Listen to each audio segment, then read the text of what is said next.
name is Joanna, and we're with Team Bravo, and we're so excited to share with you our strategy for client identification and expansion for Edward Jones. And my teammates are... I'm Tyler Cruz. Devin Williams. Celeste Scott. Edward Jones has been serving its clients for over 95 years, giving them trusted financial advice by giving them a personal relationship with their advisor. Edward Jones knows how to make sense of investments. Let us help you make sense of your future clients. So currently, Edward Jones builds that relationship with its clients, again, through face-to-face interactions and that personal relationship in their community. They also have a minimal digital presence, but in today's world, having a minimal digital presence is not an advantage. You need a strong digital presence, and that's a requirement.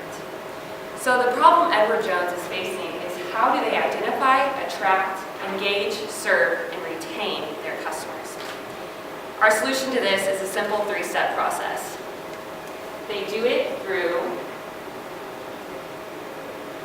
they learn, connect, and invest. This is what their clients need from Edward Jones. Now they're facing a changing of landscape. Their current customers are baby boomers. They value that face-to-face interaction and thrived with working with their financial advisor in that type of atmosphere. But their future clients, they grew up on the internet. The world has always been a mouse click away. But our question is, how far away is Edward Jones?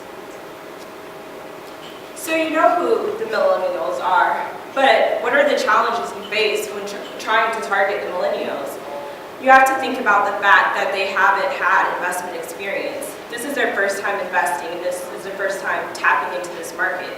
So you're dealing with little to no investment experience. 75% of women, millennial women, feel uncomfortable with the idea of investing, and they feel like they can't start. And that number follows with 60% of men. And 40% of millennials don't trust, and they don't trust financial advisors. So it's an interesting market with different challenges that we have to face.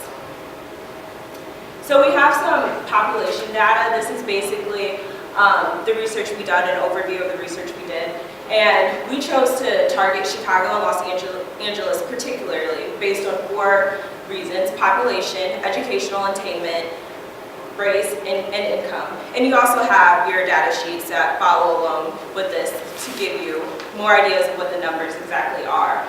But basically, St. Louis doesn't follow along with the trend of Chicago and Los Angeles, seeing how high Chicago and Los Angeles millennial population is, and also diversity.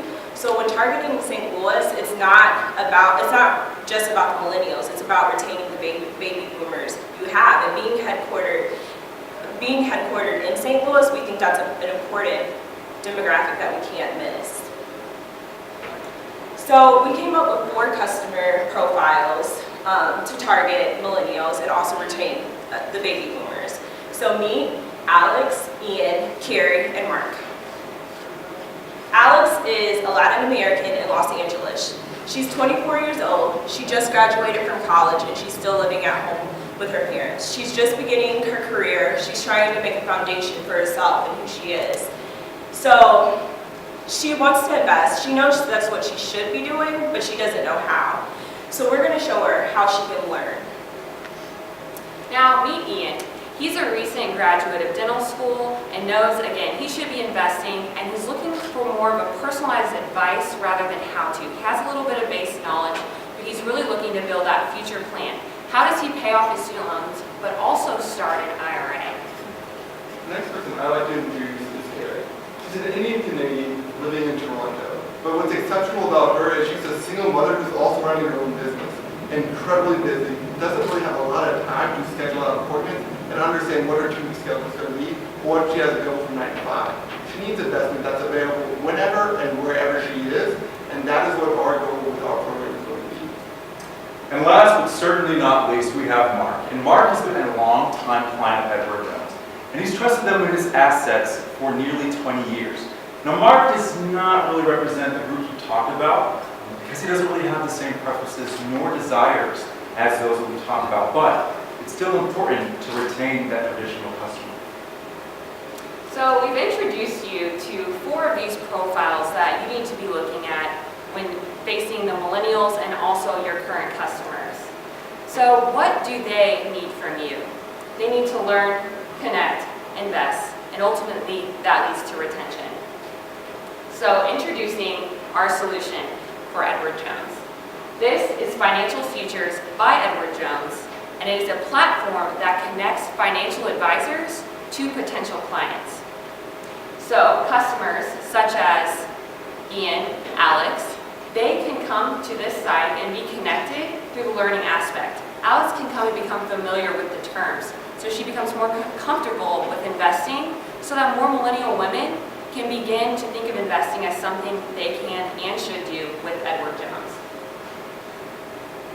It serves as a bridge. So Edward Jones built their company on that face-to-face interaction again, and we believe that that still should be the strong differentiator for Edward Jones. That is not going away.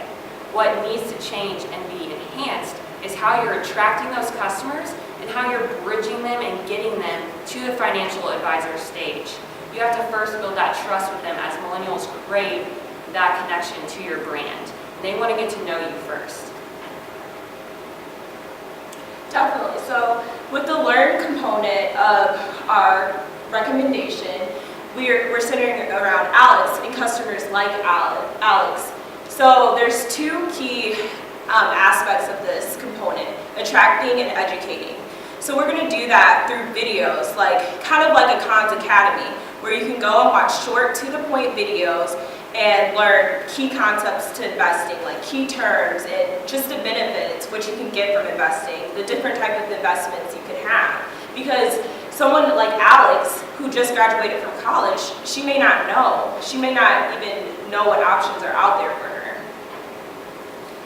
So basically, through this program, the Learn program, this is going to open the door to professional advising. So once you get someone like Alex interested in investing and learning how it's going to benefit her, you can sell her on professional advising. She's going to want to be with Edward Jones, and she's going to want to have an advisor, and it's just going to take off from there. So not only can our potential clients learn from us, but we can learn from them. In the Connect phase of this Financial Futures platform, our clients fill out a short sequence of surveys so we get to learn more about their interests and financial goals, which is one of Edward Jones' #1 priorities. So they simply answer a few questions about themselves so that we can get to know them, and they are matched with an advisor. They see who their advisor is, and that advisor knows how to specially serve them. They feel a personal connection not only to your brand, but to this person who is ready to help them with whatever need and specific interests they have. Now, the other benefit of having them fill out this short survey in the Connect phase is that we have their information, and in that first phone call made to Ian by his matched financial advisor, he has a great idea of how to really sell him on what he can do for Ian. The other aspect of the Connect phase is to do it in an innovative and cost-effective manner. So if the client is not in a region where the phone call could lead to an in-person visit, as we would plan to do so in the next phase that Tevin will talk about, then the first step is to have that initial phone call. And because millennials grew up with the internet, the second phase would be to have a video call. They're totally comfortable with this. They actually prefer this method of contact. They don't have to leave their living room, and they can get great financial advice from Edward Jones. This helps you because you don't have to create more locations, and you can accomplish one of your large goals, which is to have a bigger impact on more regions throughout your markets. So how do we reach these people and let them know that we're here to connect with them and that this Financial Futures is available? To do this, we plan to utilize social media. We picture Instagram and blog posts being a big part of the strategy. Through Instagram, it's weekly posts featuring financial advisors so they can get to know them, maybe fun, quirky facts, so they're more of a person that can help them. Also, just short, digestible tips that millennials can utilize and integrate into their daily lives. The blog posts will be things that engage and entertain them and that are shared frequently on sites like Facebook, such as how to save money to travel. Every millennial wants to know that, I'm sure. So another example of a blog post would be how to be debt-free by age 30. These are things that not necessarily has Edward Jones right out on front, but through search engine optimization and integrating blog posts and becoming a thought leader on different topics that millennials find important, Edward Jones can really get a step ahead of the competition. That also presents some interesting risks and potential obstacles. You see, as you open the platform online, you're collecting all this user information, which means you are now subject to FTC compliance. Now, with that being said, we're not facing too, I guess we'd say, unfamiliar risks, because Edward Jones has already been collecting data online, which means they do know the privacy and the protection of their clients. But that still doesn't mean we can't be careful, right? Because this is an investment industry, and if you're going to make a platform that's asking for all this information, we want to be extremely careful with that sensitive information. In fact, a recent law passed not too many days ago, which lowers the bar for companies that have that user data for third parties.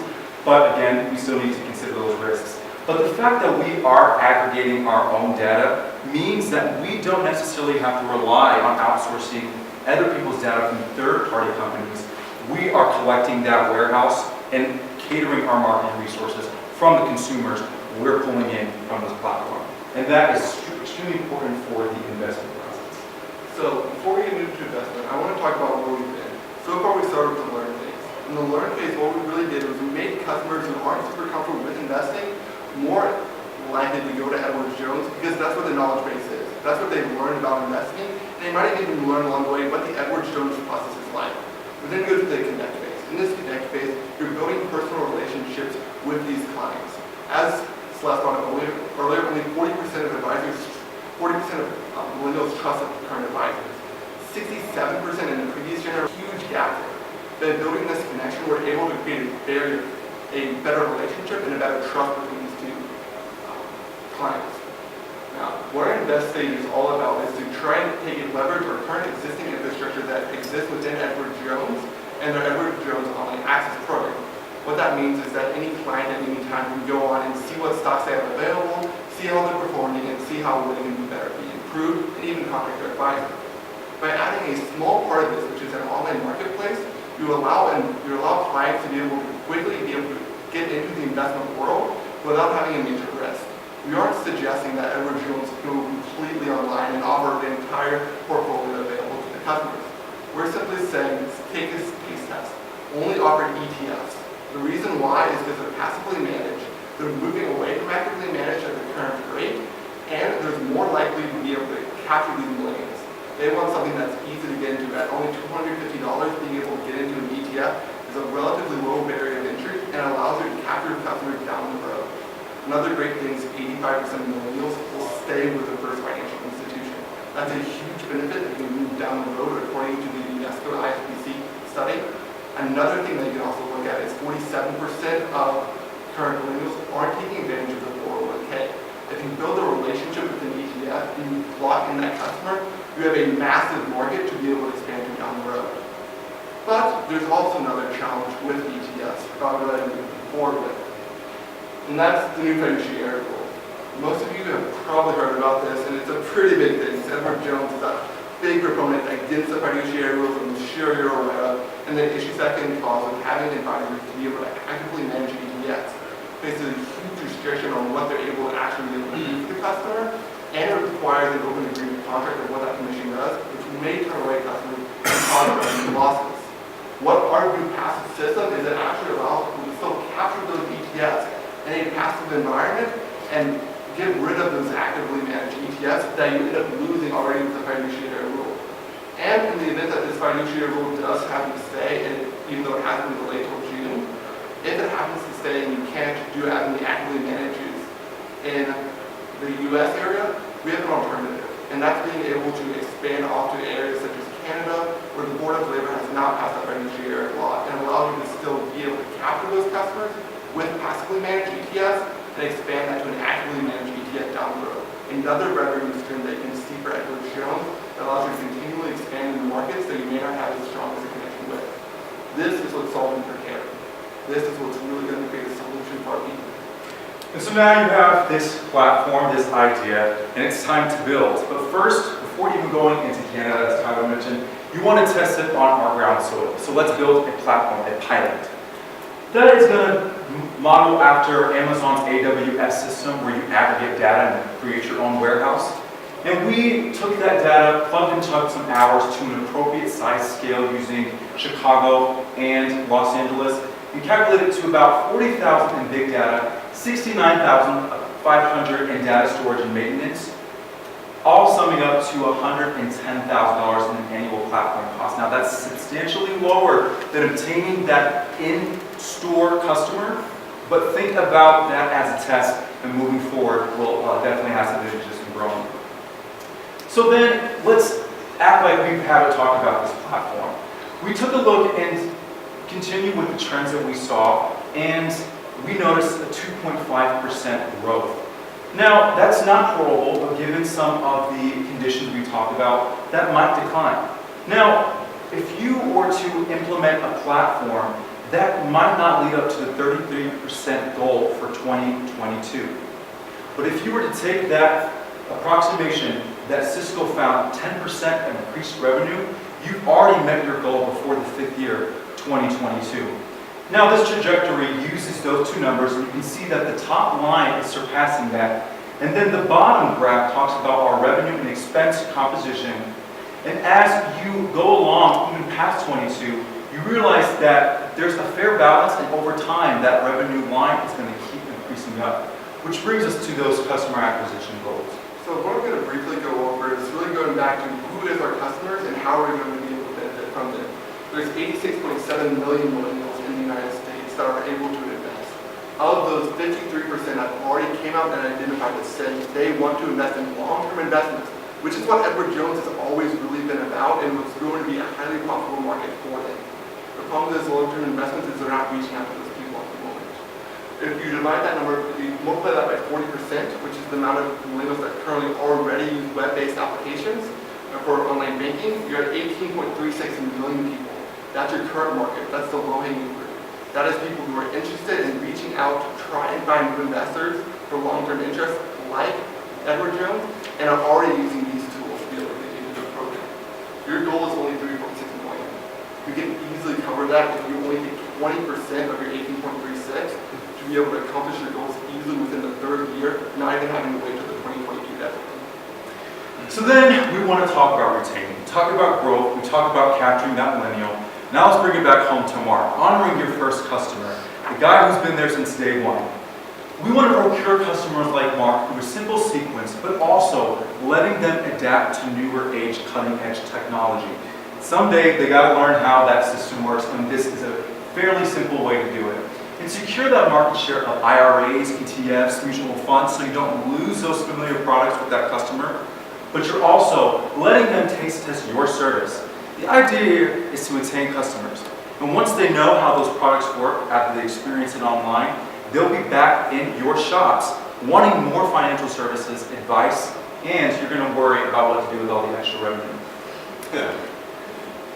So we've shown you how we plan to help Edward Jones solve their problem of identifying, attracting, engaging, serving, and retaining their customers. And we do that through Financial Futures by Edward Jones, an online platform that offers the 3 main ways that we try to meet the needs of our customers, which is to learn, connect, and invest. As millennials, we can promise you that if you invest in us, we will invest in you. Thank you. That was awesome.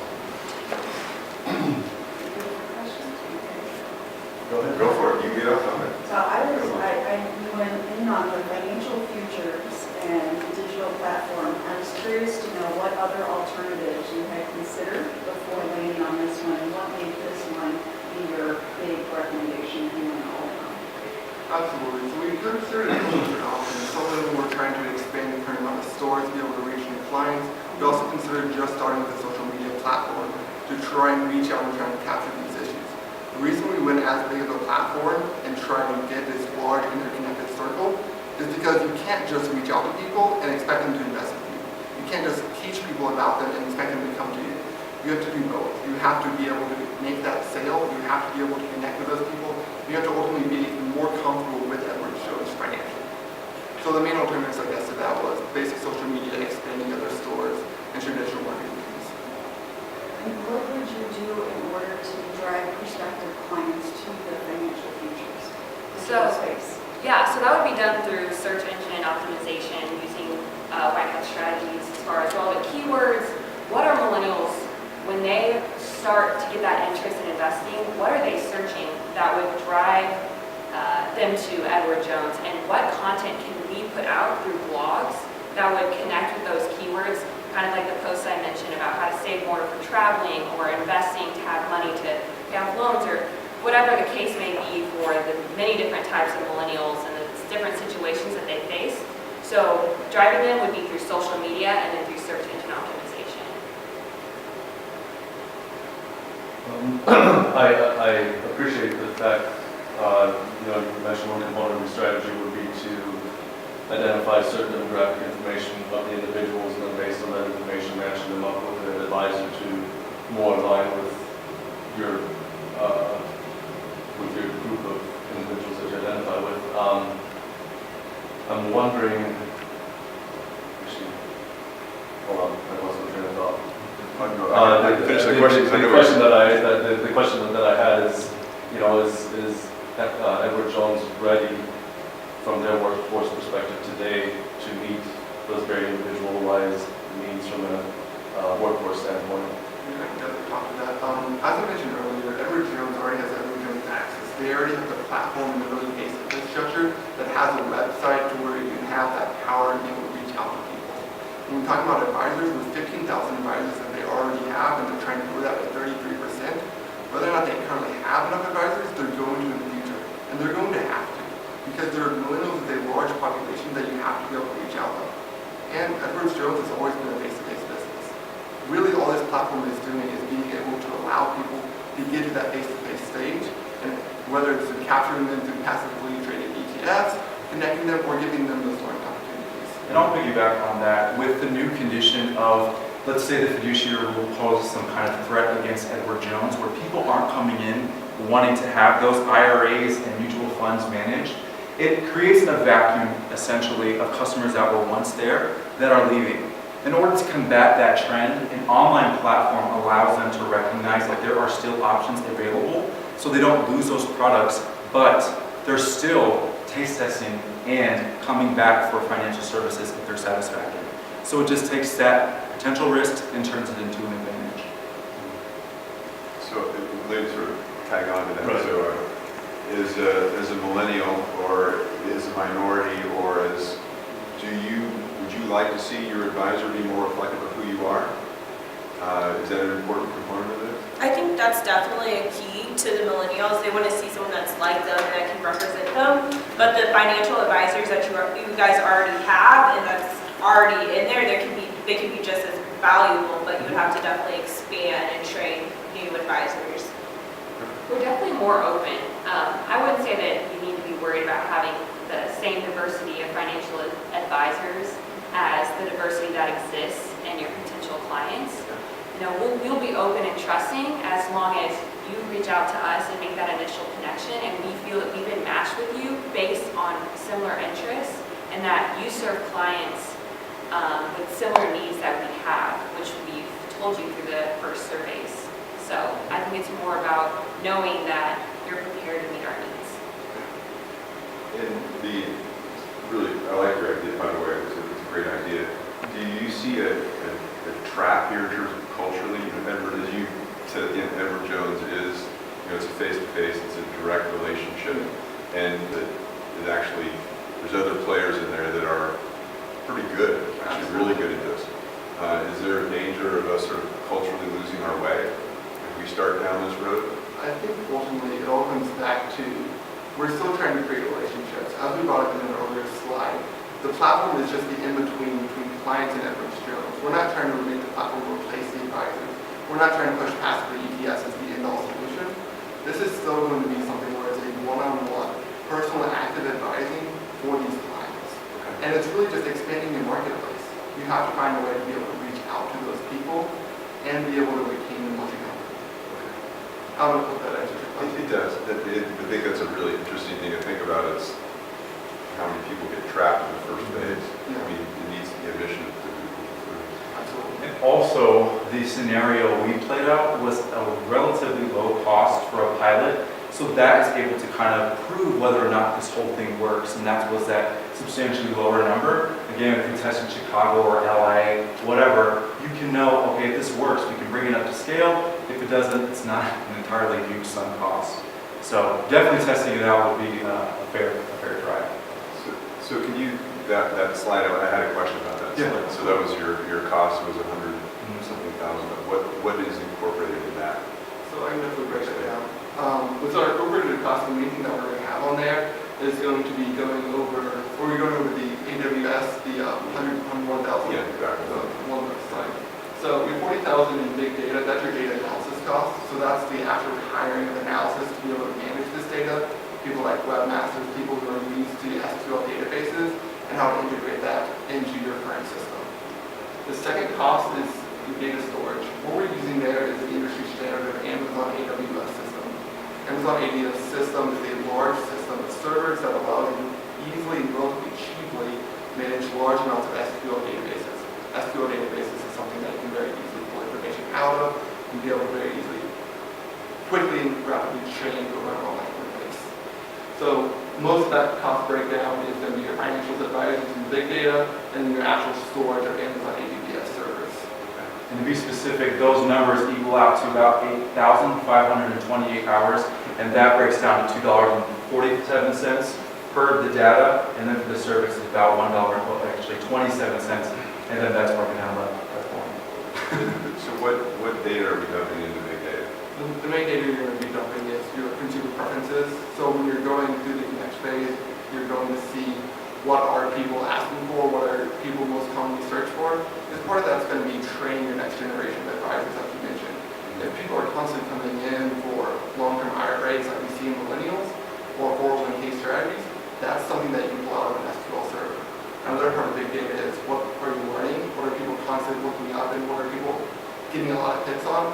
Archiving that information and being able to say, majority of millennials are looking up how to save up in the short term instead of the long term, that is going to be beneficial to your information. And then we would append that survey data to demographic data so that we Correct. specify. Absolutely. So that will be demographically linked, such as Chicago, St. Louis, are going to be highlighted areas.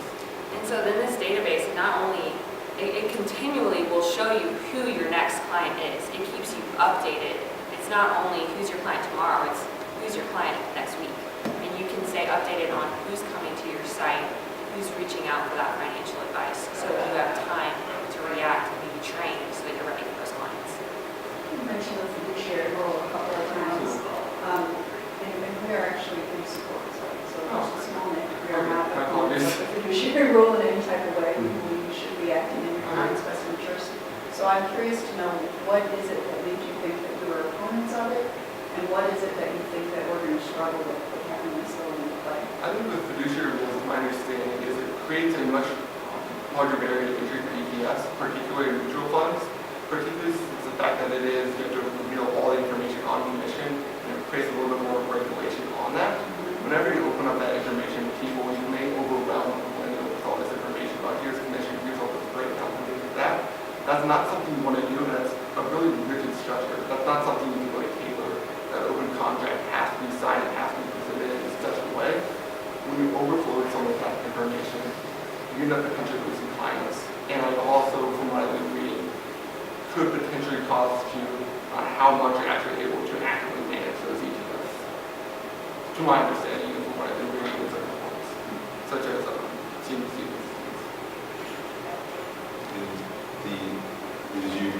As you spelled out, there's really two issues. One is the changing demographic mix, diversity, and then the millennial. This seems pretty targeted towards the millennial. Do you see how, envision how this is also going to address the diversity challenges with this platform? The diversity challenges in the millennial groups. With just in general, right? So the case study had two Yes. different variances happening. Right. Yeah, so through our strategy, we wanted to make sure that everyone felt comfortable coming to us and building that relationship. are more open to those different diversities. So to us, it was more so. Thank you so much. Oh, it's fantastic. Thank you for your time. That was Thank really you. cool. Appreciate it. Yeah. Thank you, Chief Bravo, for presenting some resolution. Please wait down in the lounge again until we have lunch. Thank you so much. Did you get your flavor?